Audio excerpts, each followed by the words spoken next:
Hello and welcome to the Providence College Podcast. I'm Liz Kay. This week, we're bringing you something a little different. Wordplay, Theater for the Ear and the Imagination, is a podcast that features short audio plays and monologues which reflect the dignity and spiritual nature of the human person. Father Matthew Powell, OP, Associate Professor Emeritus of Theater, is the director. Today, you'll hear The Diaries of Adam and Eve by Mark Twain, a comedic take on the book of Genesis. What if the first man and first woman had kept diaries? PC alumni Michael Joseph and Kate Joseph, both of the class of 1990, are the actors. Please enjoy the performance.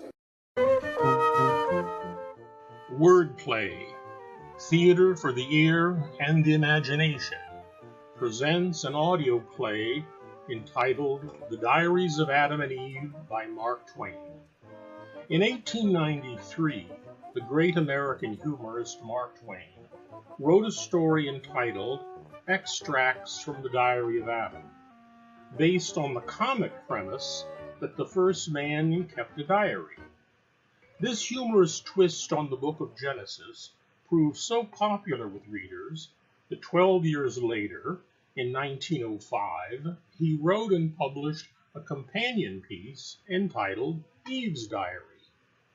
In our production, we have blended the Diary of Adam together with Eve's Diary to create one performance script, so that the observations and comments of each character complement the other. Our actors are Michael Joseph and Kate Joseph. Father Matthew Powell directed the production and adapted the script for audio. And now, The Diaries of Adam and Eve, or What If the First Man and First Woman Had Kept Diaries?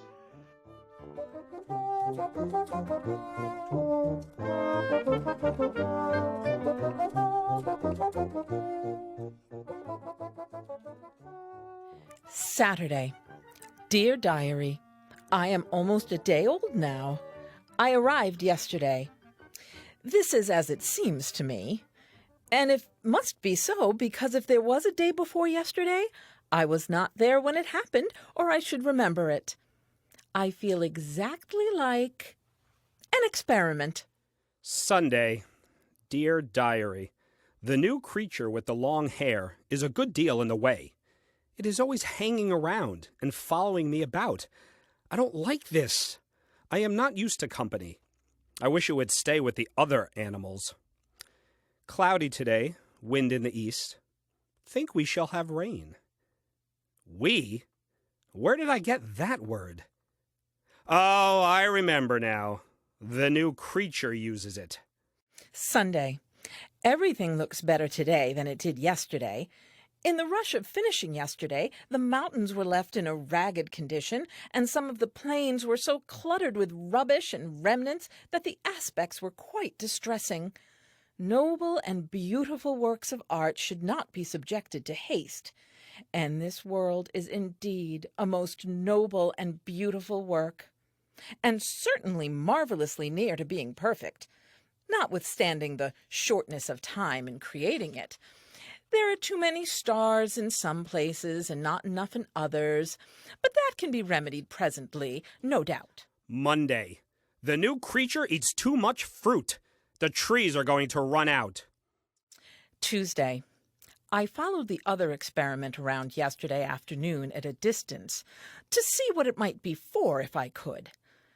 But I was not able to make it out. I think it is a man.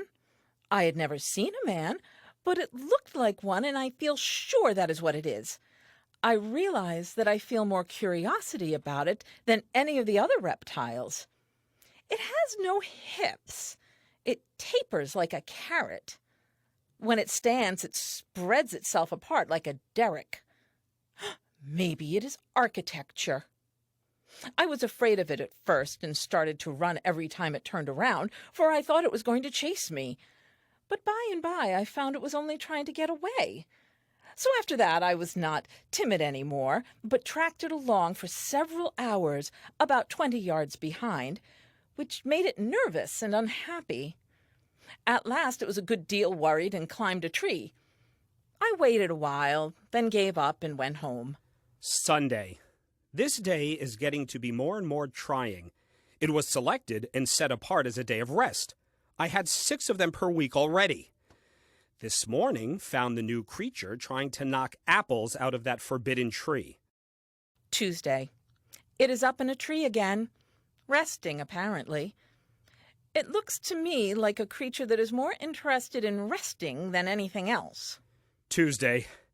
Pulled through. Wednesday. It has low tastes and is not kind. When I went there this morning, it had crept down from the tree and was trying to catch the little speckled fishes that play in the pond. I had to throw a rock at it to make it go up the tree again and leave them alone. One of the rocks hit it in the back of the head, and it used language. I got such a thrill, for it was the first time I had ever heard speech except my own. I did not understand the words, but they seemed very expressive. When I found it could talk, I felt a new interest in it, for I love to talk all day and even in my sleep. Wednesday. I wish it would not talk. It is always talking, right at my shoulder, right at my ear, and I am only used to sounds that are more or less distant from me. Sunday. All week I tagged after him and tried to get acquainted. I had to do all the talking because he was shy, but I didn't mind. He seemed pleased to have me around, and I used the sociable we a good deal because it seemed to flatter him to be included. Thursday. It told me it was made out of a rib taken from my body. This is doubtful. I have not missed any rib. Monday. This morning I told him my name, hoping it would interest him. But he did not care for it. If he should tell me his name, I would care. I think it would be pleasanter to my ears than any other sound. Monday. The new creature says its name is Eve. Says it is to call it by when I want it to come. I said then it was superfluous. The word evidently raised me in its respect, and indeed it is a large, good word, and will bear repetition. It says it is not an it is a she. That is doubtful. Yet it is all one to me. What she is nothing to me. If she would just go by herself and not talk. Tuesday. He took no interest in my name. I tried to hide my disappointment, but I suppose I did not succeed. I went away and sat by the pond and looked at the image in the water. It is where I go when I hunger for companionship, someone to look at, someone to talk to. It is not enough, but it is something. Sunday. A good deal of fog this morning. I do not go out in the fog myself. The new creature does. It goes out in all weathers and stumps right in with its muddy feet and talks. Wednesday. We are getting along very well indeed now, and getting better and better acquainted. He does not try to avoid me any more, which is a good sign and shows that he likes to have me with him. Friday. She has taken to beseeching me to stop going over the waterfalls. What harm does it do? She does not like it. I wonder why. What I need is a change of scenery. Wednesday. During the last day or two, I have taken all the work of naming things off his hands, and this has been a great relief to him, for he has no gift in that area and is evidently very grateful. He can't think of a rational name to save himself, but I do not let him see that I am aware of his defect. Whenever a new creature comes along, I name it before he has a chance to expose his ignorance by an awkward silence. The minute I set eyes on an animal, I know what it is. When the dodo came along, he thought it was a wildcat. I saw it in his eyes. But I saved him. I just spoke up in a quite natural way with pleased surprise and said, "Well, I do declare if that isn't the dodo." Wednesday. I get no chance to name anything myself. The new creature names everything that comes along before I can get in a protest. And always that same pretext is offered. It looks like the thing. There's the dodo, for instance. Says the moment one looks at it, one can see at a glance that it looks like the dodo. Dodo? It looks no more like the dodo than I do. Friday. Yesterday, he avoided me and seemed to wish I would not talk to him. I could not believe it, for I loved to be with him and loved to hear him talk. How could it be that he could be unkind toward me when I had not done anything? When night came, I went to the new shelter he has built to ask him what I have done and how I could mend it and get back his kindness again. But he put me out in the rain, and it was my first sorrow. Friday. Built me a shelter against the rain, but could not have it to myself in peace. The new creature intruded. When I tried to put it out, it shed water out of the holes it looks with, wiped it away with the back of its paws, and made a noise such as some of the other animals make when they are in distress. She has taken up with the snake now. The snake talks. I foresee trouble. I may emigrate. Sunday. It is pleasant again, and I am happy, but those were heavy days. I tried to give him some of those apples, but I cannot learn to throw straight. I failed, but I think the good intention pleased him. The apples are forbidden, and he says I shall come to harm. Monday. She fell into the pond yesterday when she was looking at herself in it, which she is always doing. She nearly strangled and said it was most uncomfortable. This made her feel sorry for the creatures who live in the water, which she calls fish. For she continues to fasten name onto things that don't need them and don't come when you call them by the name anyway. So she got a lot of the fish out of the water and brought them in last night and put them in our bed to keep them warm. But I have noticed them now and then all day, and I don't see that they are any happier here than they were before in the water. Only quieter. Tuesday. I learned a number of things, and I am educated now. I used to be ignorant.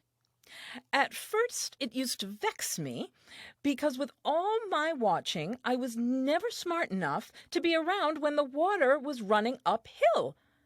But now I do not mind it. I have experimented and experimented, until now I know it never runs uphill. It is best to prove things by actual experiment. Then you know. Whereas if you depend on guessing and supposing and conjecturing, you will never be educated. Wednesday. About an hour after sunup, I was walking through a flowery plain where thousands of animals were grazing, slumbering and playing, when all of a sudden they broke into a tempest of frightful noises, and in one moment the plain was in a frantic commotion, and every beast was destroying its neighbor. I knew what it meant. Eve had eaten that fruit, and death had come into the world. I looked up, and there was Eve. I was not sorry she came, for there were but meager pickings there, and she had brought me some of the apples. I was obliged to eat them. I was so hungry. It was against my principles, but I find that principles have no real force, except when one is well fed. She came curtained in boughs and bunches of leaves. When I asked her what she meant by such nonsense and snatched them away and threw them down, she blushed. I had never seen a person blush before, and to me it seemed unbecoming and idiotic. She said I myself would soon know why it was thus. This was correct.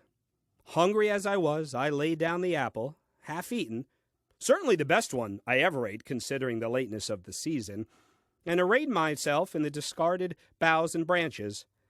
Afterward, we crept down to where the wild beast battle had been and collected some skins. She patched together a couple of suits proper for public occasions. They are uncomfortable, it is true, but stylish, and that is the main point about clothes. Friday. I tried once more to persuade him to stop going over the falls. I discovered a new feeling, quite new and distinctly different from love, grief, and others which I had already discovered. Fear. And it is horrible. Saturday. I find she is a good deal of a companion. I see I should be lonesome and depressed without her. Another thing, she says it is ordered that we work for our living hereafter. She will be useful. I will superintend. Sunday. Trying to find out things is so interesting, and it is delightful to have it that way. If there wasn't anything to find out, the world would be dull indeed. Monday. I have come to like Sunday myself. Superintending all week tires a body so. There ought to be more Sundays. In the old days they were tough, but now they come in handy. Tuesday. Adam talks very little. Perhaps it is because he is not very bright and is sensitive about it and wishes to conceal it. Wednesday. She is in much trouble with the vulture. She says grass does not agree with it. She thinks it was intended to live on decaying flesh. Decaying flesh! I say the vulture must get along the best it can with what is provided. We cannot overturn the whole scheme of things just to accommodate the vulture. Thursday. I do love the moon. It is so pretty and so romantic. I wish we had 5 or 6. The stars are good, too. I wish I had some to put in my hair. 7 months later. She has named it Cain. I think she must have caught it while I was up country trapping. It resembles us in some ways and may be a relation. That is what she thinks. But it is an error, in my judgment. The difference in size warrants the conclusion that it is a different and new kind of animal, a fish, perhaps. Though when I put it in the water to see, it sank. She plunged in and snatched it out before there was an opportunity for the experiment to determine the matter. I still think it is a fish. Monday. The birds and animals all talk, and they all talk to me. But it must be a foreign language, however, because I cannot make out a word they say. 4 months later. Cain goes a few steps on its hind legs and then falls down. It is probably some kind of bear. Yet it has no tail as yet and no fur, except on its head. It still keeps on growing. I examine its mouth. There is no danger yet. It has only 1 tooth. But I shall not be satisfied to have it crawling around the place much longer without a muzzle on. Saturday. Adam calls the flowers rubbish and cannot tell one from another. He does not care for flowers. He does not care for the painted sky at eventide. Is there anything he does care for except building shacks to coop himself up from the good, clean rain and thumping the melons and sampling grapes and fingering the fruit on the trees? Friday. She is all interest, eagerness, and vivacity. The world to her is a charm, a wonder, a mystery, a joy. If there is anything on the planet she is not interested in, it is not on my list. Nothing ever satisfies her but demonstration. Untested theories are not in her line, and she won't have them. Friday. Fire is beautiful. I think someday it will be useful. Friday. When the mighty Brontosaurus came striding into camp, she regarded it as an acquisition. I considered it a calamity. That is a good sample of the lack of harmony that prevails in our views of things. She wanted to domesticate the Brontosaurus. She believed it could be tamed by kind treatment and would be a good pet. I said a pet 21 feet high and 84 feet long would not be a proper thing to have about the place. Even with the best intentions and meaning no harm, it could sit down on the house and mash it. For anyone could see by the look in its eye that it is not very bright. But her heart was set on having the monster, and she wouldn't give it up. She thought if we could make it friendly, it could stand in the river and act as a bridge. It turned out that the Brontosaurus was plenty friendly. Every time she got him properly placed in the river and tried to cross over him, he turned around and tried to follow her. Like a pet mountain. Sunday. At first I couldn't make out what I was made for, but now I think it is to search out the secrets of this wonderful world and be happy and to thank the giver of all good things for devising it. I think there are many things to learn yet. I hope so. Tuesday. Tigers ate our house, paying no attention when I ordered them to desist. And they would have eaten me if I had stayed, which I didn't. Thursday. When you cast up a feather, it sails away in the air and goes out of sight. Then you throw up a rock, and it doesn't. It comes down every time. I have tried and tried it, but it is always so. I wonder why that is. 8 months later. I have been off hunting and fishing for a month. In the meantime, without stirring from home, she has caught another one. She calls it Abel. I never saw such luck. I might have hunted the woods for 100 years and never come across one. I have been comparing the new one with the old one, and it is perfectly plain they are of the same breed. The old one is tamer than it was and can laugh and talk like a parrot, having learned this, no doubt, from being around the parrot so much. I shall not be astonished if it turns out to be a new kind of parrot. Wednesday. At noon, I stopped work for the day and ate my lunch. Apples, of course.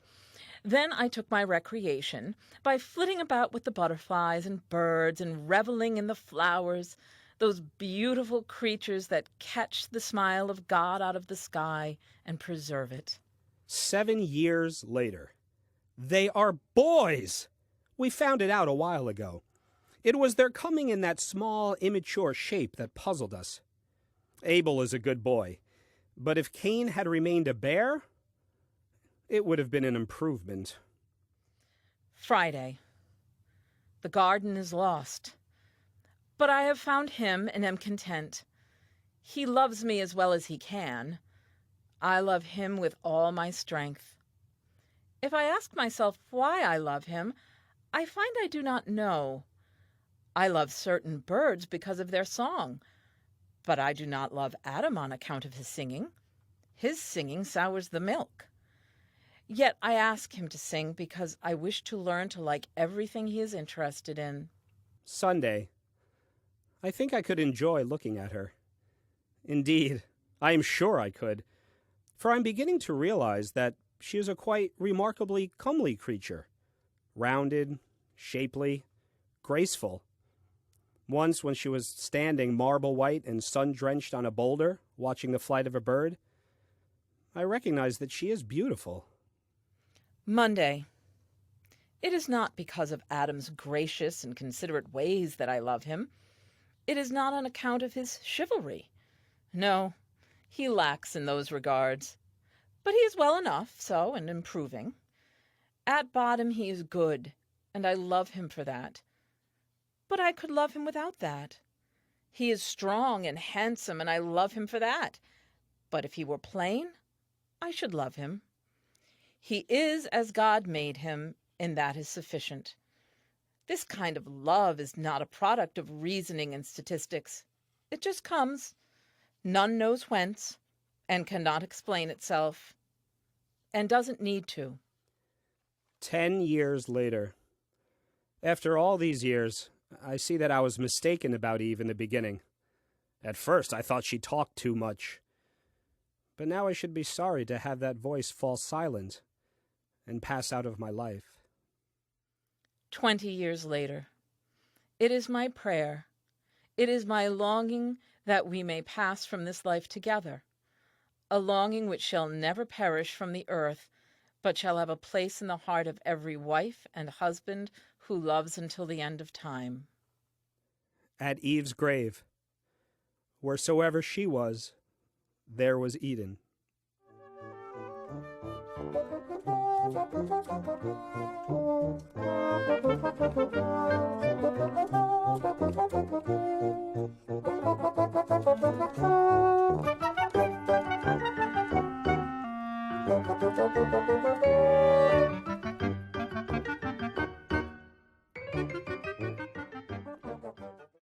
Thank you for listening to the Providence College Podcast. You can find more episodes of Wordplay in all the usual places. For producer Chris Judge, I'm Liz Kay. Until next time.